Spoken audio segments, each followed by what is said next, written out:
नमस्कार, मैं हर्षित तिवारी। अभय न्यूज की 13 मई गुरुवार शाम की बुलेटिन में आप सभी का स्वागत है। आइए देखते हैं दिन भर की ताजा खबरें। इस बुलेटिन के प्रायोजक हैं आर के निवास बाय आर के डेवलपर्स। शानदार घर खरीदें अब अपने बजट में।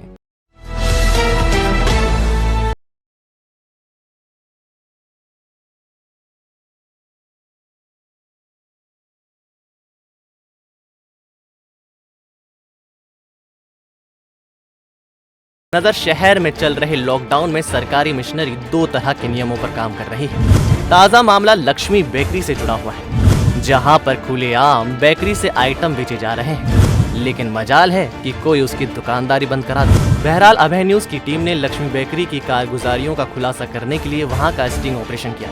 टीम के सदस्यों ने वहां से केक, पेस्ट्री व बेक समोसे खरीदे। इस दरमियान बेकरी का स्टाफ बेखौफ आम दिनों की तरह काम करता रहा। उधर बेकरी संचालक बेकरी के बाहर बैठा ग्राहकों को अंदर भेज रहा था। यही नहीं, कुछ ग्राहकों को बाहर ही सामान दे रहा था। हैरानी की बात तो यह है कि गली मोहल्ले में चलने वाली छोटी मोटी दुकानों को सील करने वाले सरकारी अमले को लक्ष्मी बेकरी का खुलेआम चल रहा कारोबार नजर नहीं आ रहा है। पता तो यह भी चला है कि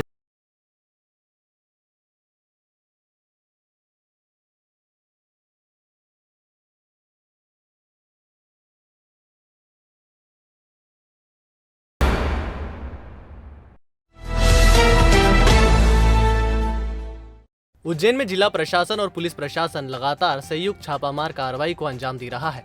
इसी के चलते आज उज्जैन के फ्रीगंज स्थित शॉपिंग मॉल और 4 अन्य दुकानों पर प्रशासन ने छापामार कार्रवाई की, जिसमें पाया गया कि दुकान संचालक और शॉपिंग मॉल संचालक दुकान खोलकर जनता कर्फ्यू के अंदर सामान बेच रहे थे, जिसकी सूचना प्रशासनिक अधिकारियों को मिली थी। इसके बाद जिला प्रशासन की टीम ने मौके पर पहुंचकर जांच की और जांच में सही पाया गया। उन्होंने मौके पर पहुंचकर उन्हें सील कर दिया। सील की गई हैं सिटी नगर में Magic Oven, V Mart, Bhole Jewellers और रेलेस अंडा। इनके द्वारा जो है मौके पर विक्रय करना पाया गया लोगों को, जो कि अभी आपको जानकारी है कि धारा 144 के अंतर्गत कलेक्टर महोदय द्वारा सभी को निर्देशित किया गया है कि जिन सामग्रियों की होम डिलीवरी होगी या जो प्रतिबंधित हैं दुकान खोलना, उसके अनुसार इन पे कार्रवाई की गई और सील किया गया। 188 की भी इन पे जो है FIR की कार्रवाई की जाएगी। गुरुवार को एसडीएम संजीव साहू ने पाटीदार डायग्नोस्टिक सेंटर फ्रीगंज पर जाकर छापामार कार्रवाई की, जहां उन्होंने जांच में पाया कि पाटीदार डायग्नोस्टिक सेंटर द्वारा बिना अनुमति के रैपिड एंटीजन टेस्ट किए जा रहे हैं और पॉजिटिव पेशेंट के संबंध में प्रशासन को सूचना नहीं दी जा रही है। वहीं जांच में शिकायत सही पाए जाने पर पाटीदार डायग्नोस्टिक सेंटर को तत्काल प्रभाव से सील कर दिया गया है। आज पाटीदार डायग्नोस्टिक सेंटर फ्रीगंज को सील किया गया है।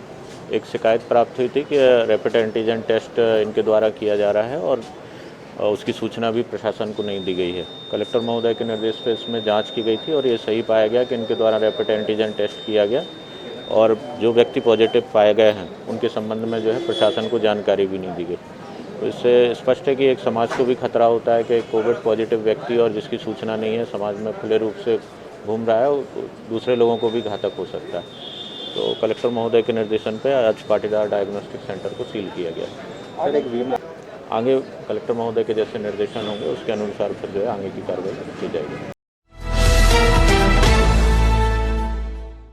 उज्जैन कलेक्टर ने एम्बुलेंस के किराए को लेकर बड़ा कदम उठाते हुए दाम निर्धारित कर दिए हैं। साथ ही कलेक्टर ने अपने आदेश में यह भी कहा है कि अगर किसी ने भी निर्धारित दर से ज्यादा किराया लिया तो सख्त कार्यवाही की जाएगी। नई के हिसाब से एम्बुलेंस का किराया प्रथम 10 किलोमीटर पर 500 रुपए देय होगा, तत्पश्चात प्रति किलोमीटर पर 20 व 25 रुपए देना होंगे। निश्चित ही कलेक्टर आशीष सिंह द्वारा लिया गया निर्णय आम लोगों के साथ हो रही लूटपाट पर अंकुश लगाने में अहम भूमिका अदा करेगा। गौरतलब है कि पिछले कई दिनों से लगातार यह शिकायत सामने आ रही थी कि निजी एम्बुलेंस वाले मोटी रकम वसूल रहे हैं। गुरुवार को प्रदेश के उच्च शिक्षा मंत्री डॉक्टर मोहन यादव ने जिले में ग्रामीण क्षेत्रों में कोविड संक्रमण की चेन तोड़ने के लिए बनाए गए कोविड रक्षा दल के वाहनों को हरी झंडी दिखाकर रवाना किया। इसके माध्यम से ग्रामीण क्षेत्रों में जो लोग अस्वस्थ हैं या जिनमें कोरोना संक्रमण से मिलते जुलते लक्षण हैं, वहां मोबाइल क्लिनिक के द्वारा चिकित्सक पहुंचकर उनका उपचार करेंगे तथा नजदीक के स्वास्थ्य केंद्र पर पहुंचकर उन्हें दवाइयां व अन्य आवश्यक स्वास्थ्य सुविधाएं उपलब्ध करवाएंगे। इस यूनिट द्वारा प्रतिदिन 3 गाँवों में भ्रमण किया जाएगा। इसमें थर्मल गन, ऑक्सीमीटर और मेडिकल किट रहेगी। टीम में चिकित्सक, CHO और MPN को रखा गया है। यह टीम गांव में पहुंचकर लोगों की जांच करेगी तथा सर्दी खांसी के लक्षण होने पर तुरंत उनका उपचार करेगी ताकि कोविड संक्रमण को रोकने में सहायता मिल सके। कोविड सुरक्षा दल के रूप में एक मोबाइल क्लिनिक चालू कराया है। उस मोबाइल क्लिनिक के माध्यम से हमारे अपने गाँवों के अंदर जो बीमार है या शंकास्पद गांव है जहाँ मरीज की संभावना ज़्यादा है, वहाँ गाड़ी से ही जाकर के तुरंत उसको चेकिंग करना और ज़रूरत पड़ेगी तो नज़दीक के स्वास्थ्य केंद्र पर ले जाकर उसको दवाई दिलवाना और मरीज को सब प्रकार की सुविधा देने के लिए स्पॉट इंस्पेक्शन की तरह से काम करेगी। ये माननीय मंत्री जी के द्वारा हम लोगों ने कोरोना के लिए मोबाइल मेडिकल यूनिट का शुभारंभ किया है और ये मोबाइल मेडिकल यूनिट में एक डॉक्टर भी रहेगा, एक साथ में एमपीडब्ल्यू रहेगा, समस्त प्रकार की दवाइयों की किट रहेगी और इसके साथ साथ पल्स ऑक्सीमीटर, थर्मल गन जैसे उपकरण भी रहेंगे। ये टीम हमारी गाँव में जाएगी और गाँव में वहीं पर न केवल मौके पर मरीजों का परीक्षण करेगी जो सर्दी खांसी जुकाम बुखार कोरोना संबंधित लक्षण वाले होंगे, बल्कि उनका उपकरण के माध्यम से जाँच भी करेगी और तत्काल उनको दवा भी प्रदान करी जाएगी। और प्रत्येक टीम के पास में 3-4 गांव रहेंगे जिनको 2-3 दिनों में कवर करेगी और वापस फिर फॉलोअप के लिए 2 दिन बाद उसी गांव में दोबारा जाएगी। औद्योगिक थाना अंतर्गत बिजाना रेलवे क्रॉसिंग पर युवक की ट्रेन के इंजन की चपेट में आने से मौत हो गई। पुलिस मर्ग कायम कर कारणों की जांच कर रही है। जानकारी के अनुसार बिजाना रेलवे क्रॉसिंग पर युवक की ट्रेन के इंजन की चपेट में आने की सूचना स्टेशन मास्टर ने औद्योगिक थाना पुलिस को दी। सूचना पर औद्योगिक थाना पुलिस मौके पर पहुंची। मृतक की शिनाख्त सावन पिता कन्हैया लाल निवासी सर्वोदय नगर के रूप में हुई है।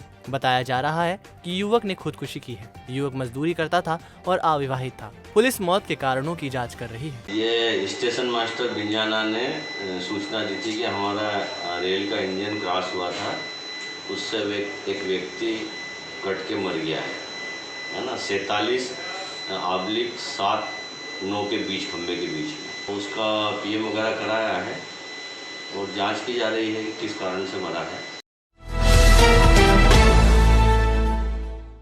मार्च महीने में जब कोरोना की दूसरी लहर ने जिले में अपने पैर पसारना शुरू किए, तब किसी ने सोचा भी नहीं होगा कि शहर में ऑक्सीजन की किल्लत इस कदर हो जाएगी कि लोगों को इसके लिए यहाँ वहाँ भटकना पड़ेगा।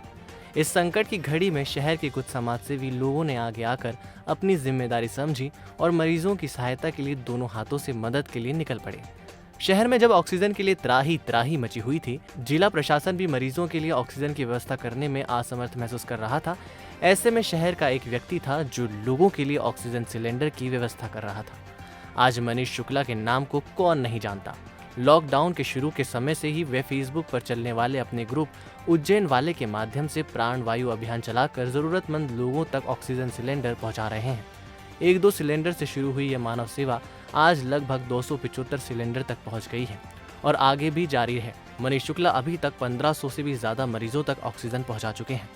आने वाले दिनों में मनीष अपनी टीम के साथ एक ऑक्सीजन प्लांट लगाने की भी तैयारी कर रहे हैं। अगर सब कुछ ठीक रहा तो जल्द ही उज्जैन शहरवासियों को यह सौगात मिल जाएगी।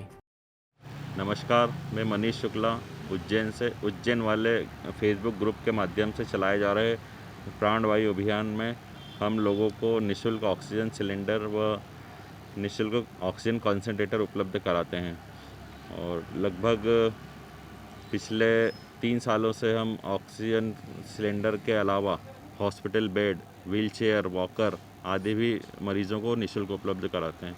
इसको शुरू करने का विचार मुझे मार्च 2021 में आया, जब देखा कि मरीज़ के परिजन ऑक्सीजन के लेकर इधर उधर भटक रहे हैं और काफ़ी दिक्कतों का सामना करना पड़ रहा है और उन्हें आसानी से उपलब्ध नहीं हो पा रहा था। तब मैंने स्वयं के खर्च से 7 सिलेंडर खरीद के इस अभियान की शुरुआत की। फिर लोग जुड़ते गए। उज्जैन वाले फेसबुक ग्रुप के माध्यम से मुझे काफ़ी सहयोग मिला और आज हम लगभग 275 सिलेंडरों के साथ लगभग 1500 मरीजों को इस सुविधा का लाभ दे चुके हैं और आगे भी हम कोरोना काल के बाद भी हम इस तरीके की सुविधा मरीजों को उपलब्ध कराते रहेंगे। और आगे हमारा प्लान है ऑक्सीजन की अल्पता को देखते हुए एक ऑक्सीजन प्लांट लगाने का प्लान चल रहा है, जो हम इस माह के अंत तक पूर्ण कर पाएंगे। बड़नगर तहसील के अंतर्गत आने वाले ग्राम रूनीजा में महिला सरपंच के यहाँ विवाह समारोह चल रहा था, जिसकी सूचना प्रशासन को मिली। सूचना मिलते ही भाट पचलाना पुलिस व नायब तहसीलदार नवीन सलोत्रा मौके पर पहुंचे तो देखा कि वहां पर 20 से 25 लोगों की भीड़ इकट्ठा थी। पुलिस ने जब सरपंच पति कमलदास मोहनदास बैरागी से बात की तो उन्होंने बताया कि हमारे द्वारा 50 लोगों की रसोई बनाई गई, जिस पर प्रशासन द्वारा सरपंच पति पर धारा 188 और 151 के तहत गिरफ्तार कर थाने ले जाया गया। मतलब साफ है, जब कोरोना का प्रकोप लगातार ग्रामीण क्षेत्रों में बढ़ रहा है, इस पर सरपंच द्वारा ही नियमों को ताक पर रखकर विवाह समारोह आयोजित करना एक बड़ी लापरवाही की श्रेणी में आता है, जिसके तहत ये कार्यवाही की गई। आज सुबह सूचना प्राप्त हुई कि ग्राम रूनीजा में शादी हो रही है, कुछ ज़्यादा लोग इकट्ठे हैं। इसको लेके पुलिस की टीम और हम मौके पर पहुंचे। उसमें देखा शादी हो चुकी थी। वो पटवारी और सचिव के संबंध में हमने जो एसडीएम साहब हैं हमारे, उनको प्रतिवेदन के लिए भेजा है। बाकी जो आगे कार्रवाई होनी है वो साहब के द्वारा की जाएगी। बात से पुष्टि होती है कि उन्होंने कोरोना काल में अवैध रूप से लोगों को इकट्ठा किया और लोगों की जान को खतरा में डालने के लिए ये हरकत की है। इनके खिलाफ धारा 188 का हमने केस पंजीबद्ध कर दिया है और वैधानिक कार्रवाई इनके खिलाफ की जा रही है। साथ ही साथ इस ग्राम के जो पटवारी और सचिव हैं, उनके संबंध में भी हम लोग प्रतिवेदन भेजेंगे श्रीमान एसडीएम महोदय को और उनके खिलाफ भी वैधानिक कार्रवाई होगी। इंगोरिया प्रशासन द्वारा ग्रामीण क्षेत्र में पहुंचकर आंगनवाड़ी कार्यकर्ता, राजस्व विभाग, स्वास्थ्य विभाग की संयुक्त टीम द्वारा सर्दी खांसी के मरीजों को ढूंढकर उन्हें दवाई किट वितरित की जा रही है और उनका स्वास्थ्य परीक्षण किया जा रहा है। इसके लिए एसडीएम जीवनलाल मोगी ने किया बाज दल और धनवंतरी टीम का गठन। जानकारी देते हुए नायब तहसीलदार जीवनलाल मोगी ने बताया कि यह टीम बड़नगर इंगोरिया ग्रामीण क्षेत्रों में पहुंचकर आंगनवाड़ी कार्यकर्ता, पंचायत सचिव आदि के सहयोग से सर्दी खांसी बुखार के मरीजों को चिन्हित कर उनका स्वास्थ्य परीक्षण कर रही है। साथ ही टीम द्वारा उन्हें दवाई किट भी वितरित की जा रही है, जिससे कोरोना के संभावित खतरे को समाप्त किया जा सके। हर घर में अगर कोई सर्दी जुकाम बुखार वाला संदिग्ध मरीज निकलता है तो उसको तत्काल जो हमारी जो किट बनी हुई है मेडिसिन किट, वो उपलब्ध करा रहे हैं। उस टीम को उपलब्ध कराने वाली जो टीम है उसका नाम जो है धनवंतरी टीम रखा। धनवंतरी टीम में जो हमारे सामान्य प्रशासन विभाग के लोग हैं, स्वास्थ्य विभाग के लोग हैं उसमें, और पंचायत विभाग के लोग, शिक्षा विभाग के लोग हैं। तो हमने ग्रामीण टीम को समझाइश दी कि अभी जो वरिष्ठ के निर्देश प्राप्त हैं उसमें हमको कहीं पे भी कोई शादी का आयोजन नहीं करना है। और शादी ईद में भी हमने सभी जो हमारे साथी हैं, गांव के लोग हैं, उनको सबको समझाया है कि ईद में भी हमको घर में ही वो त्यौहार मनाना है। मस्जिद वगैरह में या कोई भी धार्मिक स्तर पर हमको किसी प्रकार की भीड़ नहीं करनी। रेमडेसिविर इंजेक्शन की कालाबाजारी की शिकायत मिलने पर खाचरोद पुलिस ने फरियादी कमल पांचाल निवासी रजला की शिकायत पर मोहित पांचाल युवक को धर दबोचा। मिली जानकारी अनुसार पद्मावती अस्पताल में ग्राम रजला के कोरोना से पीड़ित मरीज का उपचार किया जा रहा था, जिसकी हालत अस्थिर बनी हुई थी। डॉक्टर द्वारा 6 रेमडेसिविर इंजेक्शन लिखे गए थे। अटेंडर कमल पांचाल ने खाचरोद के परिचित संबंधी मोहित पांचाल से संपर्क किया। मोहित ने कमल को 25,000 रुपए में 6 रेमडेसिविर इंजेक्शन उपलब्ध करवाने का दावा कर निजी अस्पताल से मरीज के नाम की स्लिप बनवाकर सिविल अस्पताल से 2 इंजेक्शन 3,120 रुपए में जुगाड़ लिए। जब फिर इंजेक्शन की आवश्यकता लगी तो व्यवस्था नहीं हुई। मोहित ने भी रुपए लेकर हाथ टेक दिए। बात एसडीएम तक पहुंची तो एसडीएम पुरुषोत्तम कुमार ने 2 इंजेक्शन की व्यवस्था करवाई। जब अपने ही सगे संबंधियों से ठगी के शिकार हुए कमल पांचाल ने पुलिस को आवेदन देकर घटना बताई तो शिकायत मिलने पर खाचरोद पुलिस ने मोहित पांचाल नामक युवक को धर दबोचा। 4 घंटे थाने में पूछताछ की गई, फिर आपसी सहमति से एफिडेविट पर समझौता कर लिया। खाचरोद एसडीओपी अरविंद सिंह ने अभय न्यूज को जानकारी देकर बताया कि मामले में फरियादी के राजीनामा प्रस्तुत करने के बाद कोई कार्रवाई नहीं की गई है। हमारा परिजन का कोई मतलब समाज का कोई व्यक्ति था, हाँ शायद उसने कहीं बात करी थी, हाँ उसने कुछ उपलब्ध करवाया था उसने। जो पेशेंट है उनके पुत्र के द्वारा ये आरोप लगाया गया कि संबंधित व्यक्ति ने उनसे ज़्यादा पैसे लिए हैं।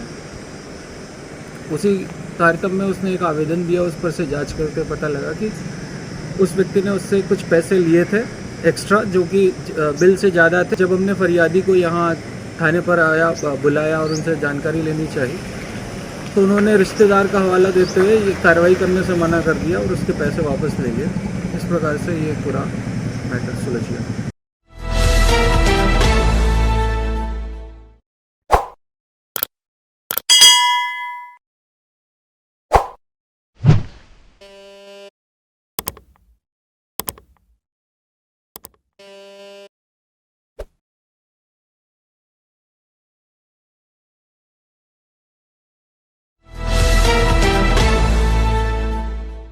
तो आपने देखा हमारा बुलेटिन। आपको हमारा बुलेटिन कैसा लगा, इसका फीडबैक कमेंट सेक्शन में ज़रूर दीजिएगा।